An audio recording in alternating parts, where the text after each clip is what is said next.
el presidente Gabriel Boric, entonces, en este mensaje que duró 11 minutos y donde da cuenta de los lineamientos principales, donde va a haber una condonación de parte de las deudas para el 1.200.000 personas que tienen deuda del CAE. Lo queremos comentar con los diputados Gustavo Benavente y Diego Ibáñez. Para empezar, Diego, ¿qué puede decir del anuncio del presidente? Bueno, primero que todo, muy feliz. Era un compromiso que hoy se cumple con el ingreso de este proyecto de ley. Y quiero ser muy claro, porque esto se tiene que aprobar en el Congreso. Sí. Yo diría que quien no quiere aprobar este proyecto de ley, la verdad es que está destruyendo la economía de Chile. ¿Y por qué lo digo? Porque hoy lo que ha perdido el Estado es equivalente a 12 Juegos Panamericanos, a 2 PGU para todo Chile, de lo que cuesta en el año. Imagínate cuántas pensiones se podrían financiar con la plata que ha perdido el Estado de Chile a favor de los bancos. Los 9.000 millones de dólares. Es todo lo que se puede recaudar por reforma tributaria. Es un cuarto de lo que se invierte anualmente en educación superior. O sea, estamos frente a un problema financiero de la economía chilena que se paga con los impuestos de todas y todos los chilenos. Y en buena hora que hoy terminamos con este abuso, que además 1/3 de toda esta deuda es solo en beneficio de los bancos por recarga. Por tanto, cuando hablamos de que necesitamos plata, efectivo, para, por ejemplo, reconstruir la Barro Luco en Valparaíso, la Escuela España o la Escuela Alemania, bueno, aquí vamos a tener recursos frescos a largo plazo para invertir en las escuelas públicas que hoy tanta falta hacen. Y ese es el compromiso que asumimos desde que éramos dirigentes estudiantiles y luchamos en las calles en la Revolución Pingüina y el 2011 por una educación de calidad. ¿Y se encargó, diputado, de que el anuncio de condonación tan largo y tan historiado por muchos motivos probablemente agravó ese problema? Dado que el anuncio de condonación, por supuesto, incentiva a la gente a dejar de pagar los que estaban pagando, ¿o cree que eso no existió o que fue completamente marginal? Eso no es cierto, porque fíjate que desde el año 2015 en adelante la curva de mora es sostenida y es exponencial. Si tú ves los gráficos, es brutal. Hoy tienes más de un 54% de la gente. ¿Usted cree que el anuncio de condonación no produjo ningún efecto? Iba a haber un alza en la mora porque ya venía arrastrándose desde el año 2015 cuando no se hablaba de ningún proyecto de condonación del CAE. Es más, fíjate que muchos dicen, bueno, pero aquí se va a beneficiar a gente que tiene dinero. Fíjate que más del 50% gana menos de 500.000 pesos. Fíjate que el 56% gana menos de 750.000 pesos. Entonces, cuando estamos hablando de endeudamiento familiar de 1,5 millones de personas, son 1,5 millones de familias. Pero el pago del CAE hace mucho tiempo que es contingente al ingreso, ¿no? Es contingente al ingreso, pero ¿por qué la gente entra en mora? Cuando tú tienes un sueldo de 500.000 pesos, 54.000 pesos, el 10% de tu ingreso de 500.000 pesos, eso es el 10% de tu sueldo. Pero va a seguir siendo contingente al ingreso, si lo entendí bien al presidente. Va a ser contingente al ingreso, va a ser más bajo, con un porcentaje de condonación y también con criterios de justicia. Y la gente que gane menos de 500.000 está exenta de pagar, entiendo. Diputado Benavente, según lo que ha escuchado, ¿usted estaría con su bancada dispuesto a apoyar este proyecto? A ver, escuchamos anuncios generales. Vimos, y el principal anuncio que escuchamos es una nueva promesa de campaña a menos de 20 días de la elección municipal. La misma que se hizo, por cierto diferente, la misma que se hizo para la campaña presidencial, que era la condonación universal del CAE. Bueno, ahora se hace otra totalmente distinta. Yo quiero decirle a aquellos que votaron por el actual presidente creyéndole que iba a condonar totalmente el CAE, no es cierto. Los engañaron. Pero usted tampoco está de acuerdo con que lo hicieran Segundo así, punto, diputado. pero déjeme terminar. Segundo punto. Si hoy día, a 20 días, entonces... 20 días de las elecciones municipales, ahora entiendo por qué el gobierno venía anunciando este proyecto, que lo iba a presentar a finales de agosto, después en septiembre y después anuncian, no, mejor en octubre. A 20 días de la elección municipal, buena jugada del gobierno, porque es una nueva promesa de campaña. Como dije, la condonación universal del CAE se la llevó el viento. ¿Todo eso significa que va a votar en contra? No, es que lo que pasa es que conocemos anuncios generales. Segundo anuncio general. Aquí hay un cambio de acreedor, nada más. Sale el banco y el acreedor principal, que antes era un acreedor, un aval, ¿no es cierto? Ahora pasa a ser principal, que es el Estado. Así que tampoco es un gran cambio, digamos. Sigue habiendo un acreedor, a alguien se le va a tener que pagar el CAE, que ahora se llama FES. Y diputado, en términos generales, aparte de eso, ¿está en plan de apoyarlo o no? Mire, yo vuelvo, lo último porque esto no es poco relevante. Este proyecto va a entrar a la Cámara de Diputados sin urgencia. Entonces va a ser un proyecto que seguramente, también quiero decirle a quienes esperan que esto se apruebe rápido, no se va a aprobar rápido. Y no por una obstaculización de nadie, si alguien cree que nosotros estemos pensando, nosotros vamos a defender lo justo, pero esto se va a demorar, porque el gobierno tiene una táctica. Ya, pero le y gusta la la idea, táctica ya no que no contesta, se va a diputado. aprobar en este gobierno. ¿Qué le parece lo que Mire, hemos conocido yo hasta ahora? El anuncio positivo, pero hay que verlo en detalle y, como le digo, conocer los detalles del proyecto, Ya. es que haya algún reconocimiento a quienes sí pagaron. Ya, y esa es la pregunta que le tengo a los dos, porque sí, lo que está estableciendo Pero- acá es un beneficio tributario que va a descontar impuestos a quienes ya pagaron totalmente su crédito, ¿ya? Claro. Y es una medida por la cual presionó el socialismo democrático, entiendo también la UDI. ¿Cómo va a funcionar eso, diputado? Porque en realidad es una medida que, al menos yo no he conocido otra política pública, a lo mejor es ignorancia mía.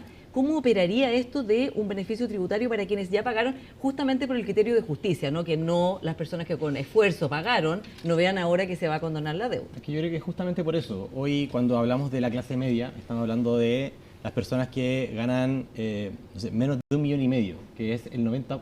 No, el 90% de los chilenos gana menos de 1 millón de pesos. O sea, hay una clase media que es bien gruesa, que no es millonaria, que no gana 2 millones, 3 millones, que tampoco son millonarios los que ganan 2 o 3 millones. Comparando con los millonarios que hoy día vemos circular por la tele. El beneficio tributario justamente dice relación con el criterio de justicia. Si yo me esforcé, saqué la mugre por pagar mi crédito mensualmente y dejé de hacer otras cosas, bueno, allí hay una retribución. Ya, Es un ¿y criterio cómo va de a ser justicia social. ese descuento? O sea, ¿en el consumo de qué o de qué manera? ¿Cuál va a ser el mecanismo? Se va a bajar la tasa de impuestos. Bueno, ¿no? yo creo que ¿Los allí tendremos complementarios? que ver el debate, lo que dice relación con el impuesto a la renta, tendremos que ver el debate, el detalle en el proyecto que ingresará mañana. Y no manejo ahora yo cuál va a ser el mecanismo en particular, pero me imagino que va a ser con el criterio de justicia, que es lo importante. Allí veremos cuál es la mejor fórmula. Y, diputado, necesitamos sus votos para aprobar esto. Por eso, cuando uno dice, bueno, dijimos condonación universal. Dijimos condonación universal. Y usted dice, Fue bueno, no falso. lo cumplieron, fue falso. Fue falso, sí, Bueno, sí, es fíjese, cierto. si hubiésemos tenido una reforma No, pero tributaria hace 3 años atrás, cuando ingresó este Pero, gobierno, por favor, con el doble, con el triple o Por con el favor. impuesto a los súper ricos. Pero Antes déjeme de terminar. la reforma Pero déjeme tributaria, terminar. el ministro Pero Marcel déjeme ya decía terminar. que era imposible la condonación pero, diputado, universal. eso Antes no de iba a ser plantear posible. cualquier Deje que reforma termine, Eso Diego no iba a ser Ibáñez. posible Sí, porque está bien, ustedes pero- no querían. Entonces, No, ahora no, que pero- estamos intentando construir una propuesta que sea consensuada para que tenga los votos de la mayoría, yo creo que hay que abrirse Diputado a analizar esa Benavente, que situación. salga a la banca es algo que ustedes están dispuestos a aceptar. Puede ser. Ya. No, Es- no, es, no, en no, eso- es- no nos cerramos en eso. Se hace no la tenemos- pérdida, como eso se no es dice. un dogma. El No es un hecho dogma. de que- Aquí tiene que haber justicia, y aquí tiene que haber justicia no solo también para aquellos que tengan un crédito, digamos, para estudiar, también que se pueda recuperar efectivamente lo que se le ha dado a ellos. ¿Por qué? Porque esto va a permitir que más personas puedan seguir accediendo al beneficio. Si aquí esta cuestión tampoco es una cosa que, mire, pague, pero se paga ¿Usted por cómo qué. sabe que va a entrar sin urgencia el proyecto? Porque así fue un anuncio, así es lo que tenemos conocimiento. Diego, entiendo que también... ¿Usted también tiene esa información? Así que Yo no lo sé, diputado. Mire, Usted sabe más que aquí yo. la jugada es bien clara. Este proyecto va a continuar su tramitación, creo yo, todo lo que queda este año y el próximo. ¿Y qué va a pasar? Que el gobierno va a quedar con su conciencia limpia de decir, cumplir. Pero eso depende, No, diputado, pero eso déjeme depende de terminar, nosotros. Pero diputado, déjeme terminar. Pues, sí. A ver, Cumplí con mi campaña, ¿no es cierto? Con mi promesa de campaña, totalmente distinta, pero ya quedé con mi conciencia Pero es tranquila que hay y un le problema. dejo el problema al gobierno siguiente, que sea cual sea el signo político que venga el gobierno. Pero es que hay un Yo problema creo que ahí, fue una diputado. jugada de ajedrez no mal pensada. Hay un problema ahí, diputado. Y le reconoció Porque un mérito, diputado hay, Ibáñez. hay un problema porque si es que no se resuelve el problema del CAE de aquí al próximo gobierno, el que va a perder es el que propuso en cadena nacional esta solución y no Bueno, va a llegar. bueno, y por lo yo tanto, creo, por eso es que se le está preguntando si van a estar los votos de ustedes o no. Yo creo, mire, Fernando, yo creo sinceramente que la estrategia va en ese camino. Ahora, sí quiero, los votos nuestros siempre van a estar para lo mejor para las chilenas y chilenos. No necesariamente los anuncios presidenciales tienen que ser lo mejor para las chilenas y chilenos. Ya hemos visto en materia de educación, Diego aludía a la gran reforma educacional que ellos presionaron con la educación pública, gratuita y calidad. Bueno, hoy día tenemos un desastre. Diputado No, Ibáñez. es la peor política pública después del Transantiago que ha habido en Chile, la reforma educacional implementada, presionada por el Frente Amplio, apoyada por el Frente Amplio e implementada por la presidenta Bachelet. Los servicios locales de educación, un desastre. Diputado Ibáñez. Y la gente tiene que hacer cola, pernoctar en colegios para conseguir una matrícula para sus hijos. Quería preguntarle, de hecho, yo sé que esto forma parte de una agenda muy importante para su generación, para la generación del presidente de que eran dirigentes estudiantiles, claro. pero ¿usted no siente que aquí puede haber una prioridad en la educación superior que está hace muchos años en primera fila y que esto postergue inevitablemente en prioridad, en urgencia, en importancia otros desafíos tanto más importantes como las brechas de aprendizaje después de la pandemia, como la educación inicial, como la decadencia de los liceos emblemáticos? ¿Usted tiene algún sentimiento encontrado ahí o piensa que estas prioridades en educación están muy bien y responden a lo que está pasando en Chile? Agrego, o sea, la buena universal. Usted parte del supuesto de que esta es la única reforma que estamos tramitando en el Congreso. No es la única, tenemos muchos desafíos que usted bien lo señala. Pero déjeme puntualizarle, es aquella a la cual el presidente le dedica una cadena nacional y por tanto le da simbólicamente una importancia que las otras hasta ahora no han tenido. Por supuesto. Fíjate que naturalmente el problema de la educación superior es un tema. La educación escolar, la educación básica, las escuelas públicas, la infraestructura es un problema también brutal que requiere de recursos. ¿Y de cadena nacional? Me encantaría. Si usted se lo va a proponer al presidente. Fíjese, va a decir Daniel Mansuy dijo, no vi cadena Mansuy no me haga responsable, no, Perdón, no vi cadena perfecto. nacional cuando fueron los SLEP de Atacama. Solo no para interrumpirlo, pero un puntito ahí. Bueno, la educación escolar y las escuelas públicas, hoy efectivamente, yo soy de la región de Valparaíso. Tenemos varios problemas. Los profesores estuvieron movilizados 2 días enteros junto a los estudiantes secundarios la semana pasada. Y yo soy muy consciente de aquello. Se detuvo la implementación de los SLEP. Sí. Porque, ojo, diputado Benavente, no todo lo que quedó en la actual reforma era con lo cual nosotros estábamos de acuerdo. El exdiputado Jackson y el exdiputado Boric rechazaron varias indicaciones dentro de la reforma educacional. Pero lo central no, hubo un debate bien estructural. La educación pública y es momento hoy, por ejemplo, a propósito de la infraestructura, de cambiar el modelo justamente de financiamiento. Hoy no podemos esperar licitaciones eternas que más encima salen mal y que después se tiene que pagar nuevamente otra licitación para arreglar un techo de una escuela, si es que no es con un programa especializado de inversión pública, que es justamente lo que se comprometió el ministro Cataldo. Y yo creo que eso estaría muy bueno para una cadena Diputado nacional. Ibáñez, ¿usted cree que este nuevo sistema debiera incluir más regulaciones a las universidades, especialmente las universidades privadas? A propósito de la Universidad Sí, a propósito San Sebastián, del debate por la Universidad de San bueno, Sebastián. Ya lo dijo el presidente, va a haber un estándar de transparencia para no tener lucro y esperemos ver el detalle en el proyecto de ley que ingrese mañana. Yo creo que más exigencias, porque más transparencia sería ¿qué? Que porque ya no hay lucro. O sea, claro, ya lucro ya no hay. O sea, está asumiendo que aquí hay un lucro encubierto. O sea, ¿cómo lo está viendo usted? O sea, yo creo que hoy, naturalmente, cuando estamos hablando de recursos públicos, necesitamos, y si es que ya nos van a mediar los bancos, que ahora va a ser un recurso directo que va a la universidad, bueno, habrá que también ahí definir cuáles van a ser los estándares de traspaso de esos recursos. Yo creo que en ello hay que meterle el diente. Y yo creo que ¿Pero a usted le parece que hay que regular más? Por supuesto que sí. ¿Sí? En la rendición de cuentas. En la rendición de cuentas de universidades como la San Sebastián. Universidades privadas, incluso universidades públicas. Yo creo que aquí es importante generar un mecanismo de control que sean suficientemente fuertes para garantizar que estos recursos lleguen a buen destino. Pero la gente de las universidades públicas dice que están asfixiados con la cantidad de regulaciones que tienen, a diferencia de lo laxo que es en el mundo de la universidad privada. Yo sé que en este proyecto en particular hubo un debate muy largo. Muchos dicen, bueno, esto se aplazó por temas electorales, no diputados. Se aplazó porque aquí todos los actores de la educación, el CRUCH, el CUECH, los estudiantes, secundarios, universitarios, el colegio de profesores, todos tienen algo que decir respecto de la materia del financiamiento. Y no es fácil poner a todos esos actores a dialogar, además con distintas políticas, privados, públicos, etc. Diputado Benavente, ¿usted cree que está bien que una profesora en la universidad gane 17 millones por media jornada? Porque digo, todo este debate se ha provocado a raíz de eso. ¿Está bien eso? ¿Es por la libertad? Mire, lo que pasa es que el tema que usted me pregunta, más allá del monto, digamos, pero también ahí se dio una explicación de parte de la universidad que fue contratada. Pero el rector dijo que él no habría puesto ese sueldo. De acuerdo, pero ella fue contratada para hacer clases y después se le fueron sumando funciones, que fue aumentando. Ya, pero ¿estaba bien o mal ganar ese sueldo? Yo creo que, más allá de, hablando del tema de la libertad de contratación, etcétera, que es un contrato ente privado, y uno, la verdad es que cada uno, tanto el plantel que contrata a alguien, como la persona que es contratada, discutirán el monto, etcétera, pero quizás puede parecer un poco excesivo. Diputado, Hay un punto, déjeme perdón, hay un punto ahí que hay que tomarlo en cuenta, porque esos recursos se pagan, ok, pero se obtienen ¿cómo? O sea, una persona que paga 600.000 pesos, 650.000 pesos todos los meses porque su hijo o su hija vaya a esa universidad, va a entender inmediatamente de que, oye, ¿cuánto de eso va a pagar este tipo de sueldo? Mire, sí, pero de repente hay cosas visibles también. Uno ve las universidades privadas, por ejemplo, el caso de la Universidad de San Sebastián, sin conocerla en profundidad, pero uno ve una muy buena infraestructura.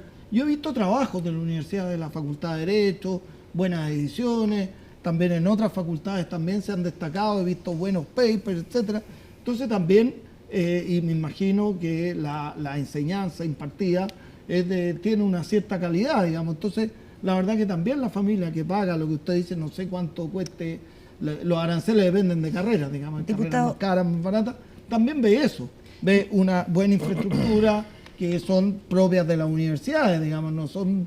Entonces, la verdad que también tiene algo visible que ver, que también se justifica un poco el arancel que ellos pagan. Digamos. Usted mencionó que la oposición va a formar una comisión investigadora para investigar, valga la redundancia, el caso Procultura y la eventual implicancia de la expareja del presidente Irina Karamanos. ¿Con qué argumentos y cuándo sería la formación de esta comisión? Me gustaría saber también qué opina el diputado Ibáñez sobre eso para ir cerrando.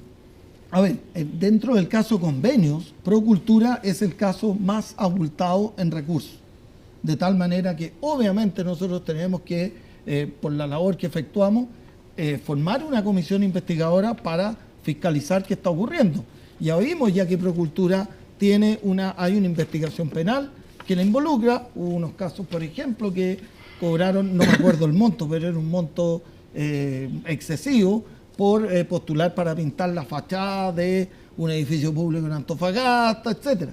Todo eso merece investigarse y nosotros tenemos que fiscalizar porque ahí hay recursos públicos de por medio y por tanto es nuestra labor y tenemos que hacerla, digamos, si no, no estamos cumpliendo con la labor fiscalizadora propia de los diputados. ¿Y tienen nuevos antecedentes? Bueno, obviamente tenemos antecedentes que vamos a ir dando a conocer en la comisión investigadora.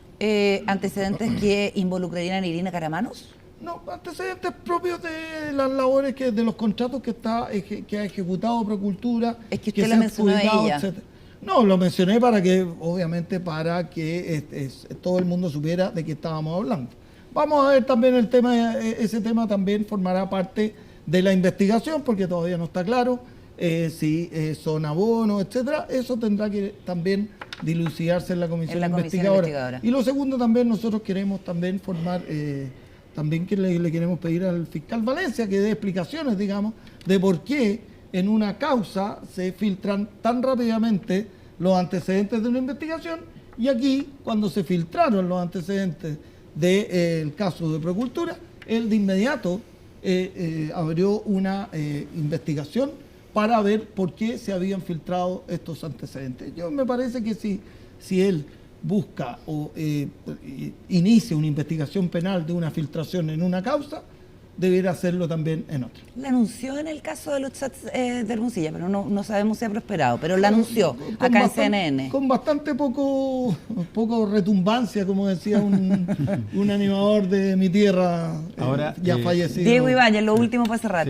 Sí, respecto del caso que señala el diputado, ya hay 4 desmentidos de parte del director de la PDI, de parte de la Fiscalía de Coquimbo, de parte de la propia abogada de la fundación que se desdijo de que no habían abonos, y por parte de la propia Irina, que en menos de un día entregó las cartolas. Están todos los antecedentes para resolver esto rápidamente. Ahora, si fuera por lo que usted señala, diputado, con todo el respeto, hagamos una comisión investigadora contra la UDI, que son el 30% de los casos de corrupción judicial que tenemos hoy día. Dentro de eso, Reginato con 100.000 millones, Cati Barriga con 41.000 millones, San Bernardo con 9.000 millones, Las Condes con 8.000 millones. Entonces yo creo que está bien hacer comisión investigadora, pero le doy una noticia. Ya hubo una comisión investigadora del caso Convenio y la aprobamos todo.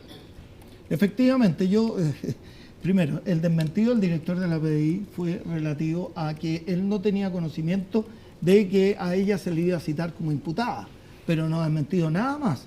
todo lo demás es materia de investigación. Aquí también hay una cosa, ojo, que hay esta causa también tiene la carátula de reservada porque podría estar involucrado lavado de activos.